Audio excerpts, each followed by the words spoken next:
Urban FM 104.5. Urban FM 104.5. Vous êtes sur les 104.5 Urban FM, la station urbaine, et vous écoutez le Da Fresh Morning. On est avec Elvis. Elvis, bonjour. Bonjour Da Fresh. Comment tu vas ce matin? Ça va bien. Alors, le sport. Déjà, marque le sport. On va parler déjà du tournoi qui a bel et bien débuté dans les provinces. La Fédération gabonaise de basketball a souligné que pour le début de saison, on va débuter par un tournoi 3x3. Donc, le tournoi a bel et bien démarré. Et là, nous avons les villes de Lambaréné, Makoko et Mouila qui ont bel et bien démarré les éliminatoires du tournoi 3x3 du côté du basketball. Donc, la Fédération gabonaise de basketball qui entend démarrer sa saison avec ce tournoi-là pour permettre que ces athlètes qui ont fait 2 ans sans jouer, pour qu'ils puissent être ils puissent avoir un tournoi de mise en jambe. Donc ça permettra à ces basketteurs de retrouver dans un premier temps le niveau et pour mieux se préparer pour la Coupe du Gabon et le championnat national. Nous allons parler évidemment de golf. Le deuxième tournoi de Maître Park, on parle du golf à Libreville. Le grand vainqueur n'est que Monsieur Obiandon Jean-Christophe qui a battu le Mwandais Arnaud à Bogué. Donc, c'est dire qu'il y a bel et bien le golf qui se joue ici au Gabon. Il y a une fédération et cette fédération aussi a commencé les festivités, notamment avec cette deuxième édition du tournoi dénommé Med Park. Nous allons continuer le sport toujours pour parler du football. Le prix Marc-Vivien Foué, dont on se souvient en 2013, Pierre-Emerick Aubameyang qui avait remporté ce grand prix. En fait, pour la petite histoire, c'est le prix qu'on remet aux meilleurs footballeurs africains évoluant au championnat de France. Donc, parmi ces footballeurs africains, chaque année, ces footballeurs sont récompensés. Et vu que Marc-Vivien Foué, c'est une légende du football africaine et une légende du football français parce qu'il a marqué ce grand club, notamment il a joué à Lens et à Lyon. Donc le prix a été dénommé Marc-Vivien Foué et aujourd'hui on sait désormais les 12 qui vont aller à la conquête pour remporter ce prix Marc-Vivien Foué. Donc on a le Marocain Hakimi, on a le Marocain Sofiane Boufal, nous avons Sako Fofana, l'Ivoirien, nous avons Idriss Gueye Gueye, le Sénégalais qui évolue du côté de Paris, on a Toko Ekambi, on a Amara Traoré, on a Younous Abdeline, nous avons Nasser Agüero, nous avons Mohamed Bouya, le Guinéen, nous avons Kazri, le Tunisien, nous avons Moses Simon, le Nigérian, et on s'intéresse à ça parce qu'il y a un Gabonais qui a été présélectionné pour ce Grand Prix qui n'est autre que Mario Lemina, l'international gabonais qui évolue du côté du FC Nice. Donc, on espère que Mario Lemina va aller remporter ce prix individuel puisque déjà Nice fait une très bonne saison, il faut le souligner. Nice est au top 5 du championnat de France et on se souvient avec le scandale qui s'est passé du côté de la CAN où Mario Lemina et Pierre-Emerick avaient été écartés pour des raisons qu'on ignore. Toi qui dis que c'était un scandale, on n'a pas dit que c'était un scandale, on a dit que les gars avaient le Covid, ils sont partis. Toi, tu viens de dire que c'était un scandale. Bon, après, dans un premier temps, ça avait été souligné qu'ils avaient le Covid. Ensuite, dans les réseaux sociaux, il y a eu tout un buzz. Donc, ta base d'information, c'est les réseaux sociaux.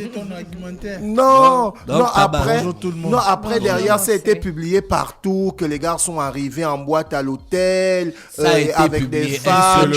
Dis seulement qu'on a dit des choses sur eux qui ne sont pas vraies. Des choses ont été dites, mais après, derrière, il y a vraiment pas deux grands clubs ne peuvent pas faire des expertises contradictoires et trouver que ils n'avaient rien. Qui te dit qu'ils ne peuvent pas se tromper? Les Blancs se sont trompés à plusieurs reprises. Ils ont dit que la terre après les clubs, ils ont tué Galila contre ça. Aujourd'hui, là, c'était l'église, c'est pas les Blancs. Tout ça, c'est pareil. Bon, après, derrière, la communication des clubs par rapport aux tests approfondis avait révélé qu'ils n'avaient rien, n'avaient pas de liaison dans le corps. Ils se sont trompés. Et au niveau de la CAF, dans un premier temps, ils avaient été écartés. Avec les meilleurs laboratoires. Dans un premier temps, ils avaient été écartés parce qu'ils avaient le Covid. Et pour le match contre le Maroc, il paraîtrait qu'ils avaient des lésions dans le corps, etc. Et tout. Donc, ce qui fait que... Non, il veut justifier le fait que je lui demande pourquoi il dit scandale. Je ne justifie pas. Après, je dis, il n'y a pas eu une... des laboratoires de la CAN. Il n'y a pas eu une communication. À fond. Tu es qui? Ils sont qui? Ah bon? Ils sont agrémentés. Ils sont agrémentés, bien sûr. Toi, tu es qui? Par un grand cabinet. Mais Mosley, pardon. moi, je tiens qu'on Elvis. Donc aujourd'hui, ces deux joueurs, Pierre-Emerick Aubameyang et Mario Lemina, alignent les performances avec leur club, d'où le fait que Mario Lemina fait partie des 12 joueurs africains qui vont, on va dire quoi, concourir pour le titre de meilleur joueur africain pour le prix de Marc-Vivien Fouet. Et on reste toujours dans le football pour parler de Ligue des Champions.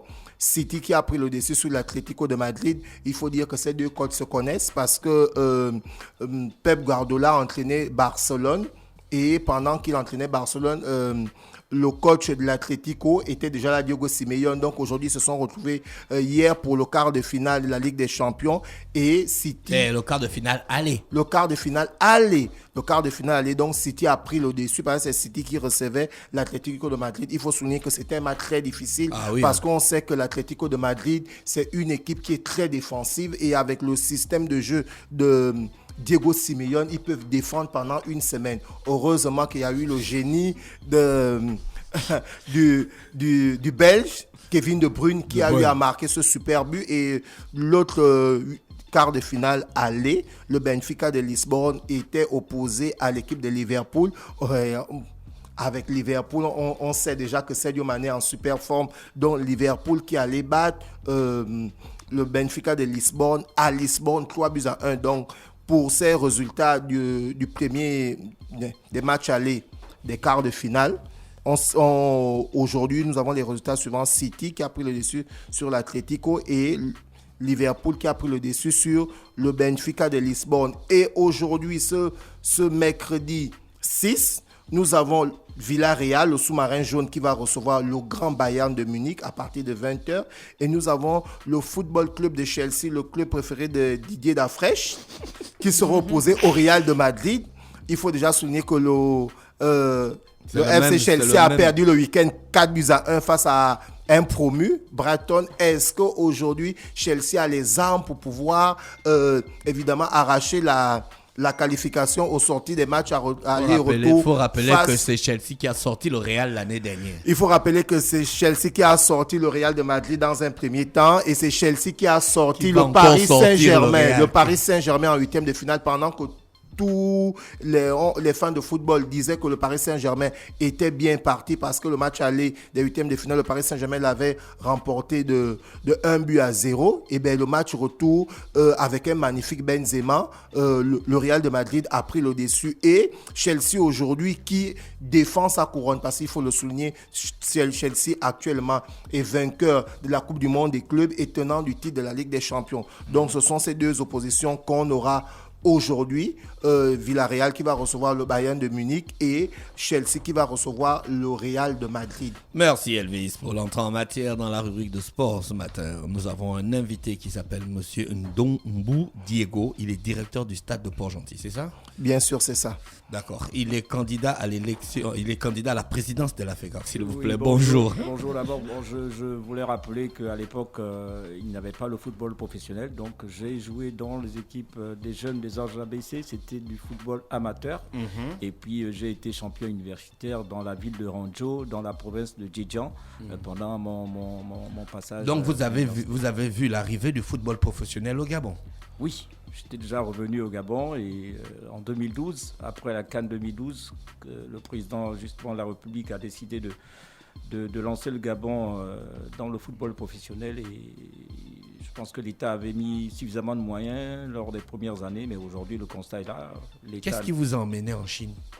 Les études, après mon bac à Port-Gentil au lycée d'État, j'ai bénéficié d'une bourse pour aller en Chine. Et donc, j'ai fait 5 ans en Chine. C'était des études de... j'ai fait agronomie avec génétique en option et j'ai été auditeur libre dans la pétrochimie. Et quand je suis rentré au Gabon, j'ai travaillé 17 ans dans le monde pétrolier, au Gabon, au Cameroun, en Guinée équatoriale, en Angola et au Congo. Et pendant ces années-là, vous avez toujours un œil sur le foot? Oui, mais j'avoue que j'avais été arbitre FIFA, mais pour des raisons professionnelles, ma société ne m'a pas laissé la possibilité de continuer cette carrière. Donc je n'ai fait que 5 ans, 4 ans même, de 95 en 99 comme arbitre international. mais c'était pour des raisons professionnelles que je n'ai pas pu continuer. Vous n'avez pas pu faire le choix entre la profession et l'arbitre. Tout à fait, c'est cela. Pourquoi vous vous êtes lancé alors que vous saviez qu'à un moment dans la vie, vous deviez choisir? Mais c'est la passion du football, hein, c'est cela. Après, y en a qui ont réussi à concilier les deux, mais moi, ma société, avec mes déplacements dans le golfe de Guinée, c'était pas facile de gérer les déplacements des matchs de la CAF et ceux de ma société pétrolière. Donc c'est pour ça qu'à un moment, il a fallu choisir. Et à quel moment vous avez commencé à vous intéresser au football au point de vouloir briguer la présidence de la FEGAFOOT? Je suis né dans un quartier populaire à Port-Gentil qui s'appelle le Trois-Manguiers, qui est situé entre le grand village et le quartier chic. Et nous avons commencé très jeunes à jouer au football dans le sable. Donc cette passion vient de là. Et avec mes frères, avec des amis, on a créé des clubs à l'époque. J'avais 10 ans, j'avais commencé à acheter des maillots à Moutouki à l'époque. Donc c'est une passion qui est là. Je ne sais pas, est-ce qu'elle est génétique, j'en sais rien, mais je suis un passionné depuis toujours. Et c'est pour ça qu'aujourd'hui, j'estime que notre football est dans un état comateux, on va dire, le football local. Et c'est pour ça que, patriote que je suis, parce que je suis très nationaliste, je suis de ceux qui pensent qu'il faut d'abord servir son pays et ne pas attendre quelque chose de ce que votre pays peut vous amener. Donc c'est ma philosophie. Patriotisme et passion. C'est pour ça que j'ai décidé de briguer la tête du comité exécutif de la Fédération gabonaise de football. Alors, vous êtes candidat à l'élection, pour le poste de président de la Fédération gabonaise de football. Il y a quand même qu'on se pose des questions sur aujourd'hui votre ambition. Étant donné que vous avez été responsable de la délégation à un moment donné, quel est le constat réel que vous faites de la gestion du football ces 10 dernières années ou ces 8 dernières années? Sachant que vous avez été président du comité de normalisation de la Fédération gabonaise de football. C'est vrai. Vous êtes un peu responsable de l'état actuel des choses. Ah non, il était là comme quelqu'un qui vient gérer je pense que une situation de crise. Une situation de crise. Voilà. J'avais été nommé par la FIFA en avril 2013 pour justement régler le problème de la crise de notre football, qui était un problème des textes de gestion de notre football. J'ai fait 11 mois. Mes états de service, je ne voudrais pas insister là-dessus, mais je ne suis en aucun cas responsable. Mais c'est l'occasion, puisque vous concourez, vous êtes en pleine compétition pour remporter. En pleine campagne. Et c'est le moment de donner des arguments qui permettraient au public de savoir exactement qui vous êtes, ce que vous avez déjà fait pour le football et comment vous entendez changer les choses en fait. Écoutez, le constat, vous m'avez posé la question sur le constat. L'image qui me revient, c'est l'image des joueurs qui passent les nuits à la belle étoile devant le ministère des Sports. Rien qu'avec cette image, vous avez justement l'état actuel de notre football.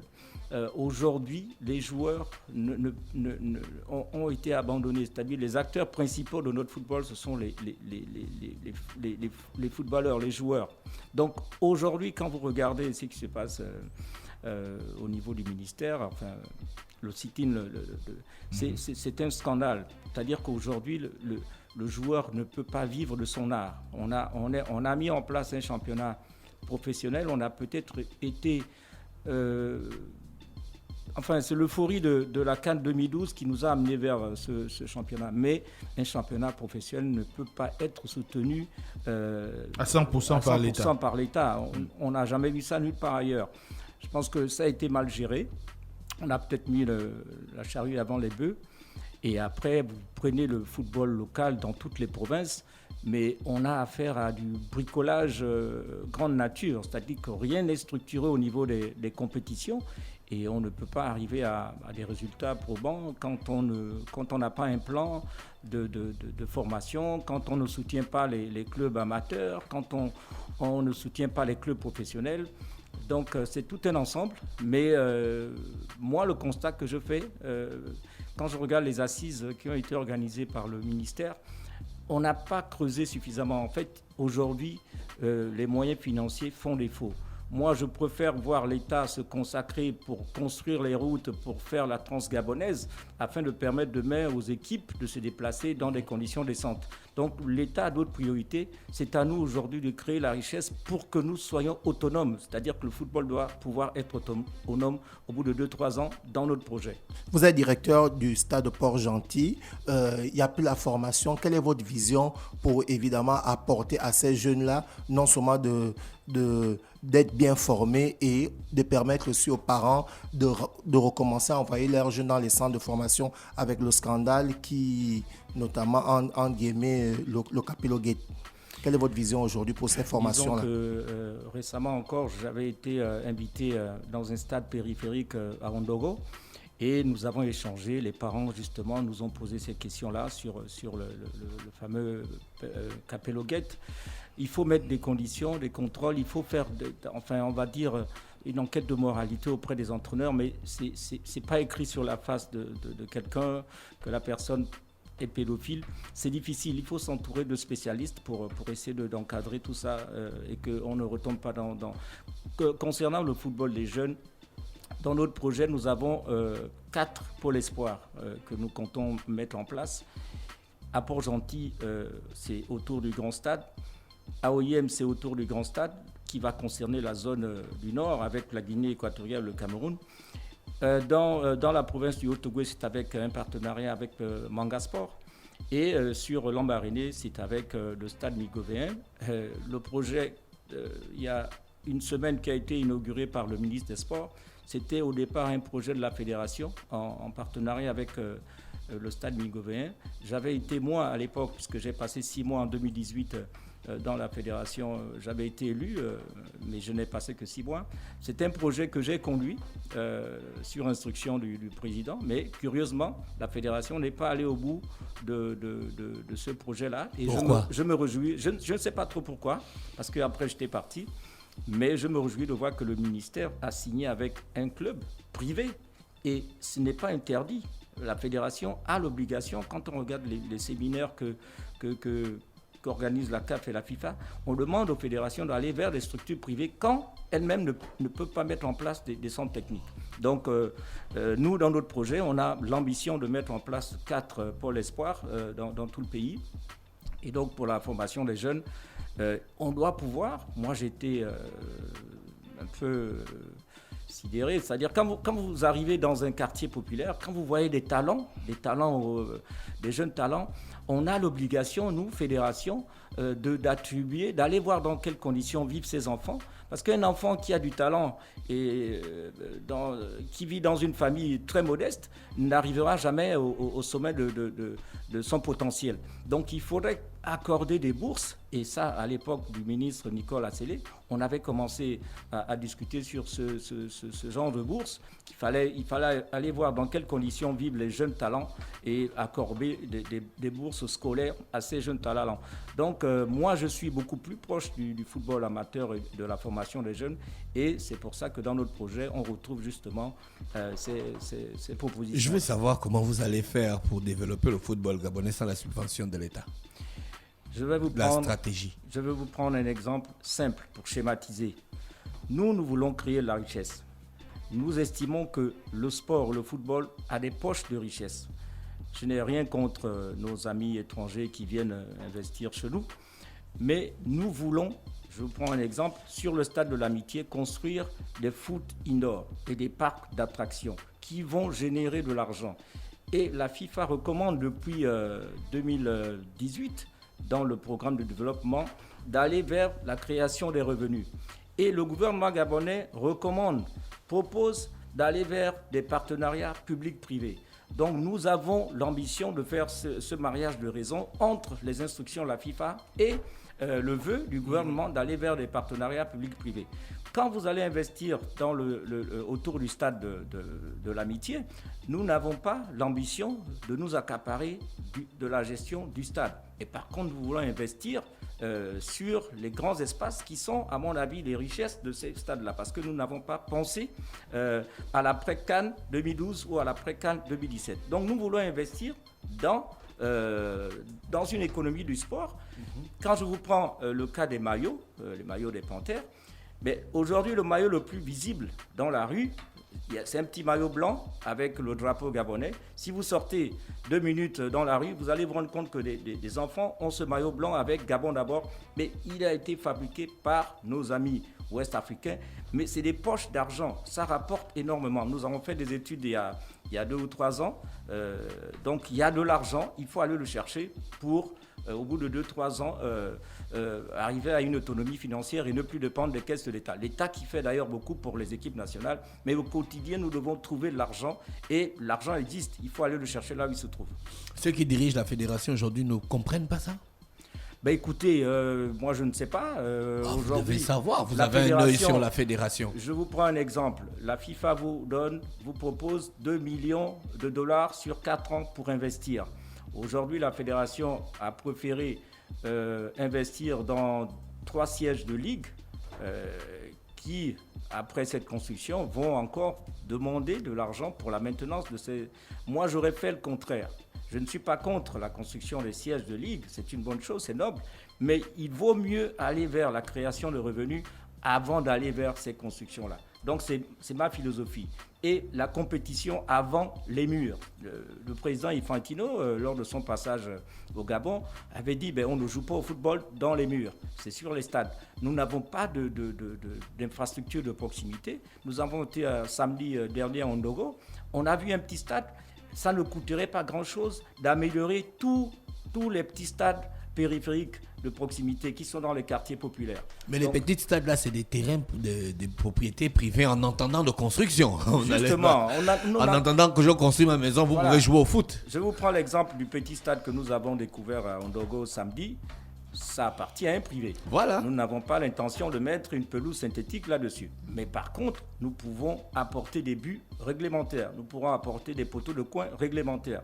Et l'image qui ressortira avec ces buts, avec des filets conformes, ne sera plus la même image que celle que nous avons aujourd'hui. Maintenant, sur les terrains de l'État, nous avons l'intention de construire à Port-Gentil, à Libreville, dans les grands espaces en PPP, l'État mettrait à disposition ces espaces pour un minimum de 20 ans. La condition que pose la FIFA, c'est de jouir d'un espace au moins pour 20 ans. Vous avez le site de Bikele, il n'a jamais été développé? Le serpent de mer. Bikele. Le projet Gaulle. Écoutez, vous ne voulez pas vous avancer dessus, c'est ça? Non, en fait, Bikele, ce que je voudrais dire, ça date de 20 ans, 25 ans, le projet. Et la FIFA, à un moment, avait dit « Stop, nous ne voulons plus entendre parler de Bikele, nous voulons passer à autre chose. » Une fois la normalisation, nous n'étions pas concernés par le projet Bikele. Le responsable du développement à la FIFA a appelé le juriste de la FIFA qui travaillait avec nous pour les statuts d'aller faire un tour à Bikele parce que l'ancienne fédération avait fait croire à la FIFA que le centre technique était opérationnel, fonctionnel. Nous nous sommes rendus sur les lieux et je vous assure que ce monsieur-là, monsieur Primo, avait des larmes dans les yeux devant le constat de Bikele. C'est comme ça qu'on nous a pris ce projet de Bikele, qu'on nous a surchargé pendant les 11 mois pour essayer de faire une enquête, vérifier toutes les sociétés qui avaient été payées mais qui n'ont pas fait leur travail. Après, j'ai été accusé par ceux qui sont passés après nous, mais nous avons réussi à construire. Vous avez été accusé de détournement? Non, pas de détournement, c'est-à-dire que on nous a accusé de ne pas avoir fait un appel d'offres sur la reprise des travaux. La FIFA nous avait dit ceci: vous mettez 1 franc de votre argent, nous reviendrons pour vous aider. C'est comme ça qu'au cours du CHAN en Afrique du Sud, nous avons réussi à avoir 80 millions parce que nous étions qualifiés pour les quarts de finale et nous avons décidé de consacrer 30 millions pour relancer les travaux à Bikele. Et en 2014, la Fédération internationale de football, FIFA, avait un bonus Coupe du Monde pour toutes les fédérations de 500 000 $. Nous avons estimé, nous, comité de normalisation, qu'il fallait affecter cet argent pour terminer le centre de Bikele. C'est comme ça que nous avons, moi, j'ai pris l'engagement de chercher des sociétés.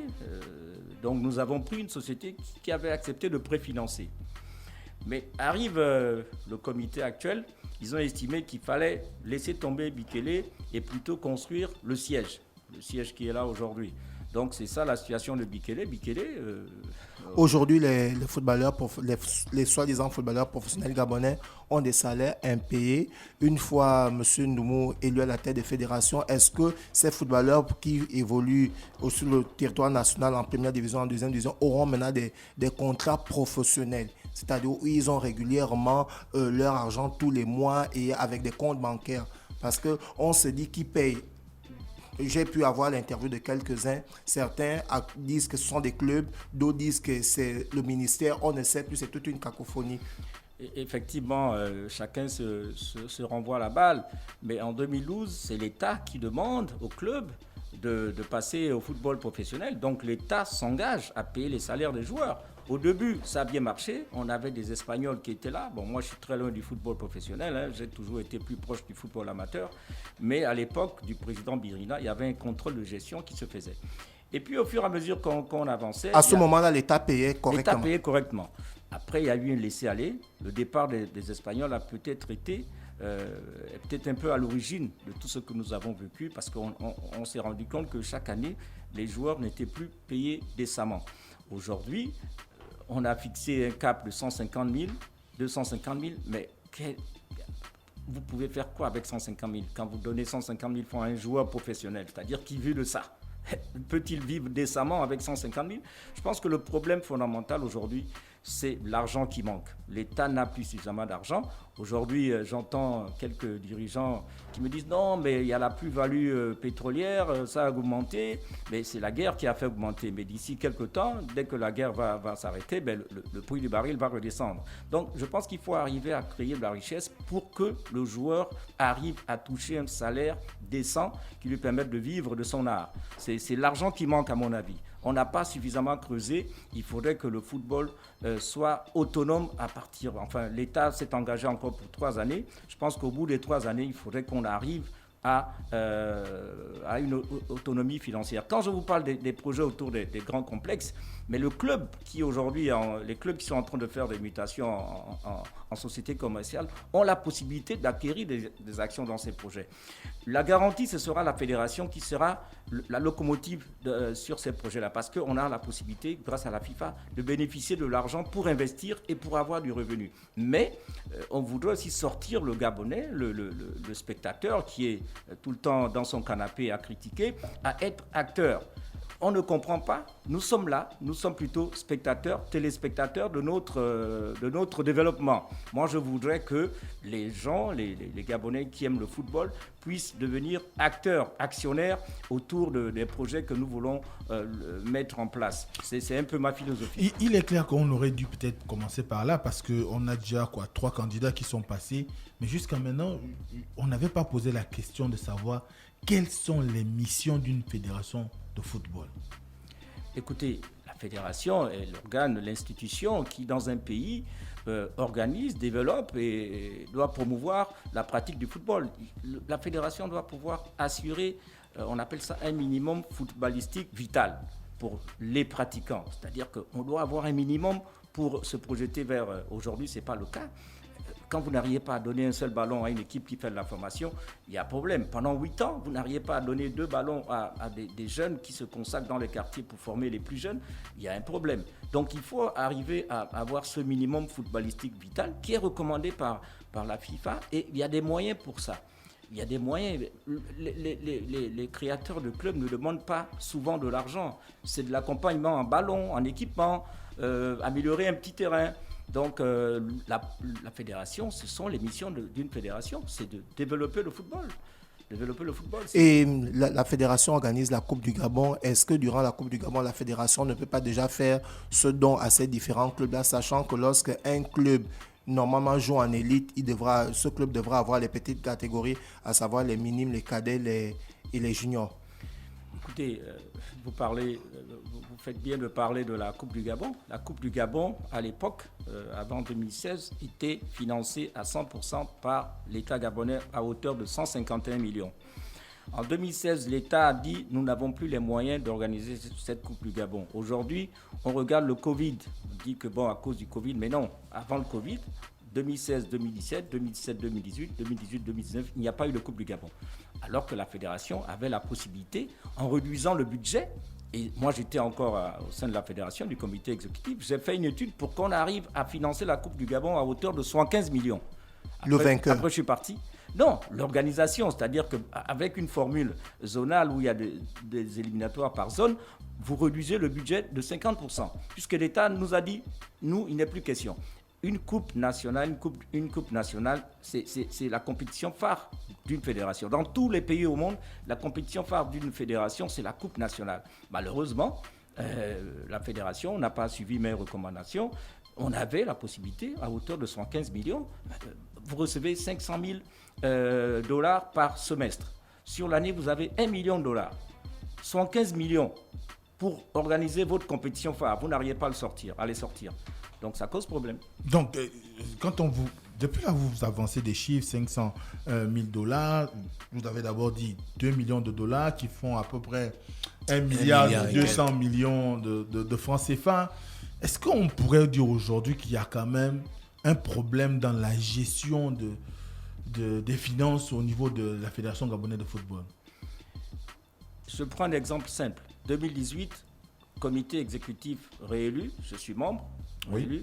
Donc nous avons été suspendus pendant 3 mois de subventions de la FIFA pour mauvaise gestion. On n'avait pas de plan comptable. On a dû appeler un cabinet d'audit local pour essayer d'arranger les choses pour redevenir... Voilà. Donc, il y a un problème de gestion. Si vous arrivez à être suspendu, c'est qu'il y a un problème de gestion. Et puis, quand vous regardez les montants qui sont attribués à la fédération et quand vous regardez l'état de notre football, moi, je prends toujours l'exemple. Vous avez les dirigeants aujourd'hui qui sont à la tête de notre football, leur niveau de vie a une courbe ascendante. Au moment où le football est en train de plonger, il y a un problème. On a plus d'argent, mais le football est en train de mourir. Le football local. Tout à l'heure, on parlait du prix Vivien Fouet. On a un joueur gabonais, Mario, mais il a été formé où? En France. Moi, mon rêve, c'est de voir, d'ici 1 an, 2 ans, des joueurs formés au Gabon arriver à participer à ce type de concours, de récompense. Aujourd'hui, on ne forme pas. On a des joueurs qui sont sortis, mais qui sont dans des pays exotiques. On n'a pas, aujourd'hui, quand vous regardez le championnat de France, mais on n'a pas un joueur gabonais formé qui est en première division. C'est le constat. On a Bouanga, formé en France, on a Lemina, formé en France. Mais nous, on ne forme pas depuis toujours, je ne sais pas pourquoi.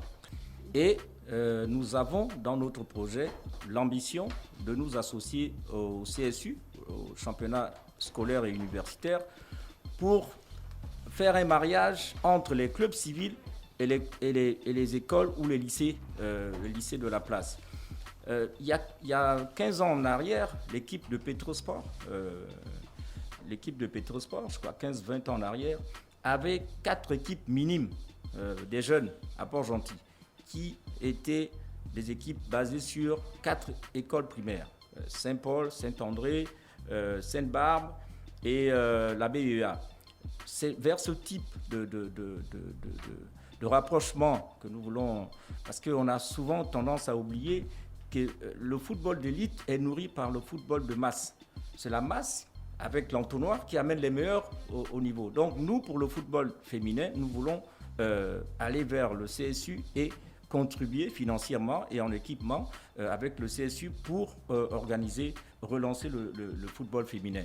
Et quand on prend l'exemple du tournoi qui se joue à Tchibanga, moi j'avais demandé au président à l'époque de faire tourner ce tournoi dans toutes les provinces. On aurait eu pour retomber, pour conséquence justement, la création, l'émulation, enfin l'envie de certaines filles à Port-Gentil, dans d'autres villes, d'aller vers le football féminin. Mais aujourd'hui, il ne se joue qu'à Tchibanga seulement. Donc c'est vers ces projets-là, surtout scolaires, que nous voulons relancer le football féminin. Monsieur Noumou, vous allez le 16 à Lambaréné, vous allez confiant? Je suis optimiste, même s'il y a beaucoup de choses à dire. Parce qu'aujourd'hui, on a affaire à 2 codes électoraux. On a un code électoral qui a été adopté en Assemblée générale en juillet 2015. Et on a un nouveau code électoral qui n'a jamais été approuvé par la FIFA, qui n'a jamais été adopté par le Congrès, par les membres du Congrès. Donc, ça cause problème. Qui a été adopté l'année dernière. Oui. Aujourd'hui, quel est votre point de vue par rapport à cela? Est-ce que vous allez décider de ne pas aller à l'élection, ou par rapport à cela, vous allez à l'élection? Parce que c'est aussi ça a été mis déjà, ça fait 1 an, on a reçu M. Valérie Ondor, M. Efron Zolo. Ils n'ont pas parlé de cela. Aujourd'hui, vous évoquez le sujet. Vous partez à la guerre malgré... Écoutez, nous l'avons découvert le jour de la réunion qu'a organisée la commission électorale. Nous avons travaillé sur l'ancien code, qui est le seul, normalement. Et après, nous avons découvert sur le nouveau code, qui, normalement, n'est pas... le conseil que j'ai fait à la commission électorale, c'est d'utiliser l'ancien code. Nous étions en réunion et c'est ce conseil-là. Aujourd'hui, on a des candidats qui ont saisi la FIFA. Nous aussi, nous avons l'intention de le faire d'ici aujourd'hui, demain, sur ces préalables-là, le code électoral et le collège électoral. Parce que dans le collège électoral, vous avez la présence des délégués qui ne sont pas statutairement dirigeants de certaines ligues.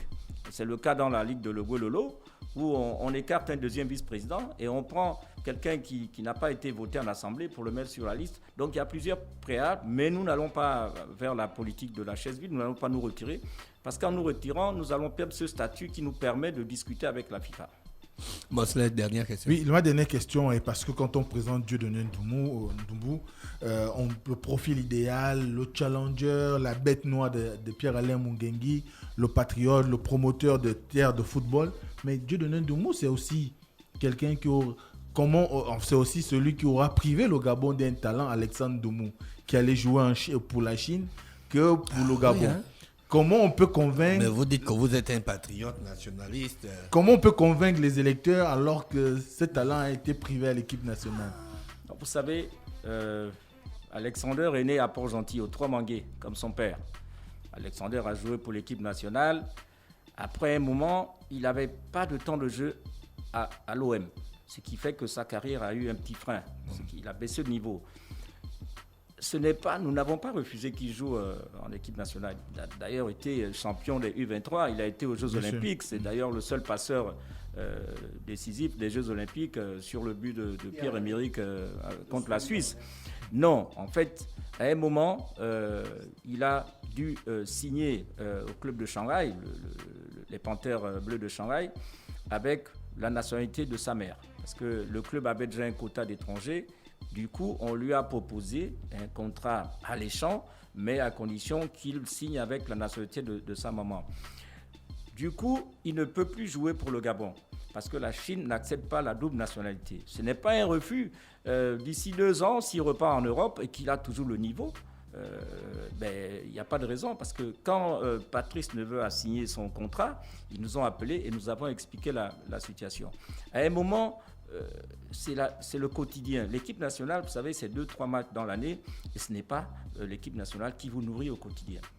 Le contrat que Alexander a signé à Shanghai, c'était impossible de refuser ce type de contrat-là, parce qu'il partait d'une situation où il était en Bulgarie, il gagnait pratiquement pas grand-chose, et arrivé ce contrat, il a dû donc renoncer malgré lui. C'est quelqu'un qui est aussi comme son père, qui suit d'ailleurs l'équipe nationale, qui a encore plein d'amis en équipe nationale. D'ailleurs, vous avez vu ses prestations quand il était chez les jeunes.